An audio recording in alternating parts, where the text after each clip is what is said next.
Bismillahirrahmanirrahim. Assalamualaikum warahmatullahi wabarakatuh dan salam sejahtera kepada sidang penonton yang semuliakan sekalian. Bertemu kembali kita dalam YouTube ini, dan pada kali ini saya akan bicarakan tentang hubungan puasa dan kesihatan. Sebagai umat Islam, antara syariat yang telah pun diberikan oleh Allah SWT untuk dilakukan ataupun dilaksanakan oleh umat Islam ialah berpuasa di bulan Ramadan. Dan ia merupakan salah satu rukun Islam yang ada dalam agama kita. Demikian juga Rasulullah SAW memberikan syariat ataupun menyatakan beberapa hari tertentu di bulan Ramadan, di bulan-bulan yang lain disunatkan untuk kita berpuasa. Tentang puasa di bulan Ramadan ini, Allah SWT ada menjelaskan di dalam Al-Quran. Dalam surah Al-Baqarah, saya petik satu ayat untuk kita kaitkan dengan amalan puasa kita ini. Ya ayyuhalladzina amanu kutiba alaikumusiyam kama kutiba alal ladzina min qablikum la'allakum tattaqun.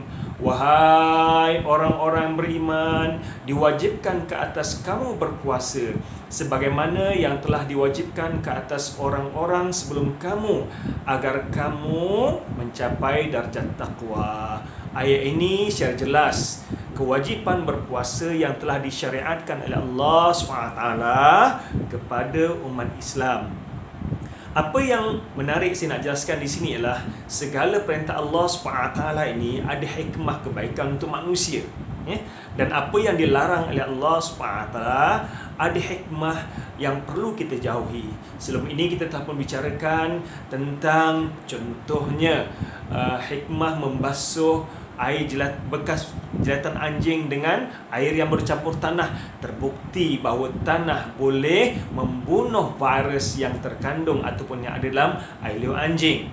Demikian juga hikmah Allah SWT mengharamkan babi. Terdapat banyak virus-virus dan cacing-cacing yang cukup berbahaya kepada umat Islam. Dan apa yang saya nak gambarkan di sini ialah segala perintah Allah SWT ada kebaikan untuk kita, dan apa yang dilarang oleh Allah SWT ada mudarat yang perlu kita jauhkan. Dan apabila kita bicarakan tentang puasa ini, ia satu kewajipan yang perlu dilaksanakan oleh umat Islam. Dan satu perkara yang menarik yang disingkap ditemui oleh para saintis di abad ini ialah tentang puasa dan proses otophagy. Ada satu hadis Nabi Muhammad sallallahu alaihi wasallam, walaupun hadis ini darjatnya hadis dhaif. Sumu tasihu, berpuasalah kamu akan sihat. Darjat hadis ni hadis dhaif. Namun demikian, penemuan saintifik tentang berpuasa ini yang berkaitan tentang otophagy hari ini atau pada kali ini saya akan mengulas tentang otophagy saja dan juga kaitan dengan puasa. Otophagy berasal daripada perkataan Greek ataupun perkataan Yunani. Dua perkataan Yunani, auto maksudnya sendiri, phagin maksudnya makan. So otophagy ialah proses memakan diri sendiri. Apa yang dimasukkan memakan diri sendiri ialah sel-sel yang ada di dalam badan kita sememangnya telah pun diprogramkan oleh Allah pencipta kita ini, di mana sel tersebut mempunyai jangka hayat tertentu. Setelah sel ini rosak dan ia mencapai jangka hayat yang tertentu ataupun tua, maka ia perlu dinyahkan daripada tubuh kita, di mana ia sudah tidak lagi bertenaga untuk mengekalkan fungsinya. So, sel-sel ini perlu dinyahkan ataupun dibuang daripada badan kita. Namun demikian, kita akan lihat nanti apakah yang berlaku sekiranya sel ini tidak dibuang. Kita imbau kembali sejarah dahulu. Penemuan proses otophagy ataupun aktiviti otophagy yang terperinci buat pertama kalinya diterbitkan pada tahun 1967 melalui kajian yang dilakukan oleh sekumpulan saintis yang diketuai oleh Christian D. Dave. Beliau dilahirkan di Belgium dan beliau mendapat anugerah Nobel Prize tentang penemuan beliau proses otophagy ini pada tahun 1974. Christian D. Dave bersama dengan dua orang rakannya mendapat anugerah Nobel Prize tentang penemuan beliau terhadap proses otophagy yang berlaku pada sel, di mana proses otophagy sel-sel kita akan berfungsi untuk membuang toksin dan menyahkan sel-sel yang tidak berupaya untuk melakukan fungsinya ataupun telah pun expired, telah pun tua.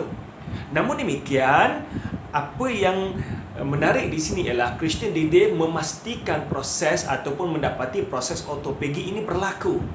Namun, bagaimana secara terperinci sel-sel yang terlibat ini berlaku masih belum lagi dapat diketahui. Tetapi, proses otophagy berlaku dalam keadaan perut kosong. Dan ini ditemui oleh beliau, dan penemuan ini menyebabkan beliau mendapat anugerah Nobel Prize pada tahun 1974. Namun penemuan ini terus dikaji lebih detail, dan sehingga seorang profesor daripada Jepun bernama Profesor Yoshinori Oshumi daripada Tokyo Institute Technology, di mana beliau telah mengkaji proses otophagy bertahun lamanya. Dan akhirnya kajian beliau mendapat anugerah Nobel Prize juga pada tahun 2016, 3 November 2016, berkaitan dengan otophagy, di mana Dr. Oshumi menjelaskan secara detail bagaimana sel-sel yang terlibat untuk menghapuskan toksin-toksin yang ada dalam badan dan juga membuang sel-sel yang sudah tidak lagi berfungsi. Kita perhatikan antara proses yang berlaku dalam tubuh kita, bagaimana sel kanser boleh develop, boleh membesar. Kita lihat, ini adalah gambaran. Anda perhatikan cahaya yang saya pancarkan di sini. Ini adalah gambaran sel yang normal. Semua sel ini normal. Namun apabila sel ini, anda perhatikan gambar ini, sel ini sudah mula tidak normal kerana ia mungkin sudah expired, sudah tidak berfungsi lagi, tetapi ia tidak dinyahkan, ia tidak dibuang.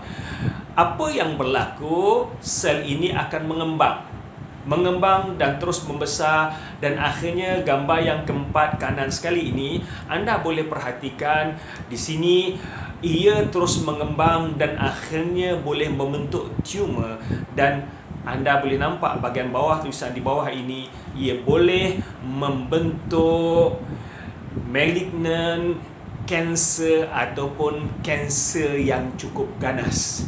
Bermula pada sel yang normal, kemudian sel abnormal ini terus berkembang dan akhirnya terbentuklah sel kanser yang ada dalam tubuh. Namun proses otophagy akan dapat menyahkan sel ini daripada tubuh kita. Dan yang menarik sekali ialah Dr. Oshumi mendapati bahawa proses otophagy ini berlaku dalam keadaan perut kita kosong. Jangka perut ni kosong dalam waktu ataupun minima 12 jam. Perut kita tidak makan, tidak diisi walau apa sekalipun, ya. Dalam masa 12 jam, ya.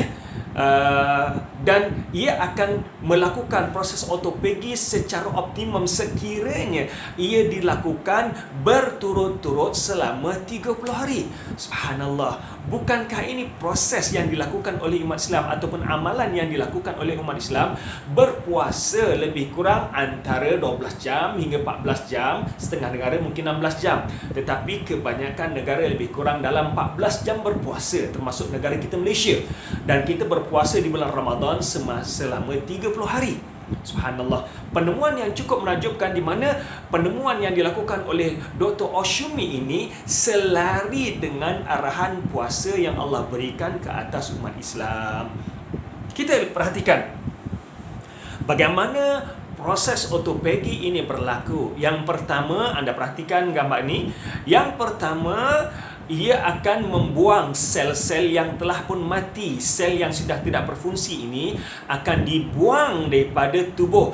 Dan dengan cara ini, berpuasa dapat membantu kita mencegah tumbuhnya malignant cancer ataupun sel-sel yang boleh menyebabkan kanser dengan dibuang daripada badan ataupun dinyahkan daripada badan. Dan proses autophagy apabila seorang itu berpuasa akan membuang sel-sel ini daripada badan. Dan ia seterusnya akan mau poin yang kedua, dengan cara ini akan dapat mencegah berlakunya kanser ataupun berkembangnya sel kanser dalam tubuh manusia. Perkara yang ketiga, proses autophagy juga akan dapat merangsang untuk menguatkan imun sistem manusia. So, apabila seorang itu sering berpuasa, dia akan merangsang, dia akan menggalakkan tubuh kita untuk lebih kuat, ataupun sistem imun kita akan menjadi lebih kuat dan berkuasa untuk mempertahankan badan kita. Perkara yang cukup menarik tuan-tuan sekalian, sekiranya tubuh kita ini kita nak gambarkan sebagai sebuah negara, dan tentera itu sebagai imun sistem.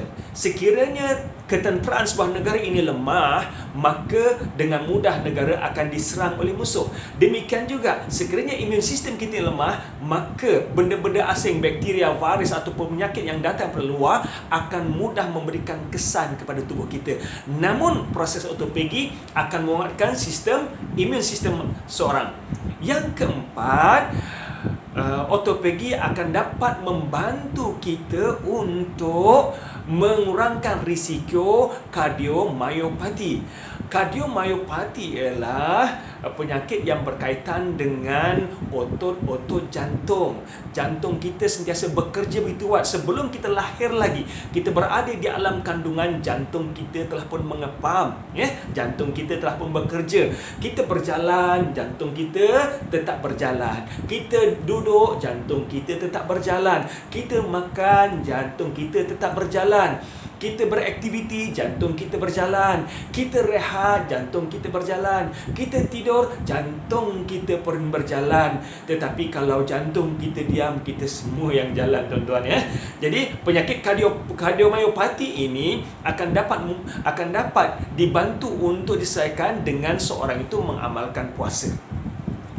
Yang kelima, puasa dapat membantu mengurangkan ataupun mengatasi aging proses. Aging proses tetap akan berlaku, tetapi yang sebutkan sini melambatkan proses penuaan. Melambatkan proses penuaan, ya.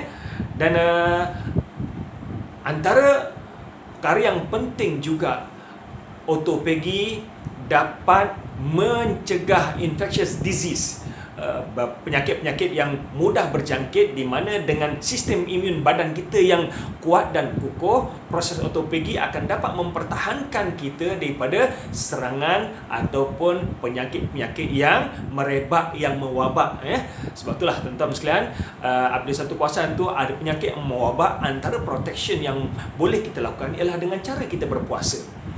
Demikian juga Dr. Ashumi menyatakan bahawa proses autophagy akan dapat membantu menyelesaikan masalah diabetik type 2, diabetik type yang kedua. Demikian juga akan dapat membantu pembauran lemak.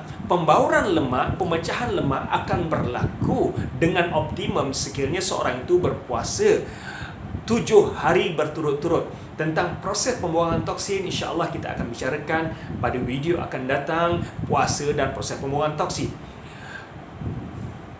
Dan yang akhir sekali, penemuan yang cukup menarik juga apa yang ditemui oleh Dr. Ashumi di sini ialah tentang autophagy dapat membantu kita untuk mencegah neurodegenerative diseases. Dan penyakit degenerative diseases ini banyak sekarang ini berada di kalangan masyarakat kita di dunia sekarang ini. Namun demikian, neurodegenerative diseases, benda yang berkaitan dengan saraf, penyakit-penyakit yang berkaitan dengan saraf ini akan dapat dikurangkan dengan proses autophagy. dan ia berlaku apabila seorang itu berpuasa. InsyaAllah kita akan bincangkan lebih detail nanti neurodegenerative diseases apabila kita bincangkan tentang penemuan-penemuan para saintis yang lain tentang hikmah puasa dan kesihatan. Apa yang saya nak tekankan di sini, Dr. Oshumi telah pun dianugerahkan Nobel Prize dengan kenyataan beliau ataupun penemuan beliau autophagy dan puasa, di mana proses autophagy ini hanya berlaku sekiranya seorang itu meninggalkan makanan dalam jangka masa minimum 12 jam, tetapi waktu yang terbaik ialah 14 jam, dan dalam jangka waktu ini tidak ada sebarang makanan yang masuk dalam perut mereka, dan ia perlu dilakukan selama 30 hari berturut-turut. Dan inilah puasa yang dilakukan oleh umat Islam sepanjang bulan Ramadan. Dan ini salah satu hikmah kehebatan puasa dan kesihatan yang telah Allah syariatkan kepada umat Islam. Namun demikian, di sebalik itu, sudut kesihatan ada hikmah yang cukup besar, bahawa orang yang berpuasa insya-Allah akan memberikan tahap kesihatan yang lebih baik. Dan kita akan lihat dalam video-video akan datang bagaimana peningkatan kesihatan seorang itu dengan berlakunya ataupun dengan cara mereka berpuasa. Sekian saja untuk kali ini. Kita jumpa di video akan datang. Assalamualaikum warahmatullahi wabarakatuh.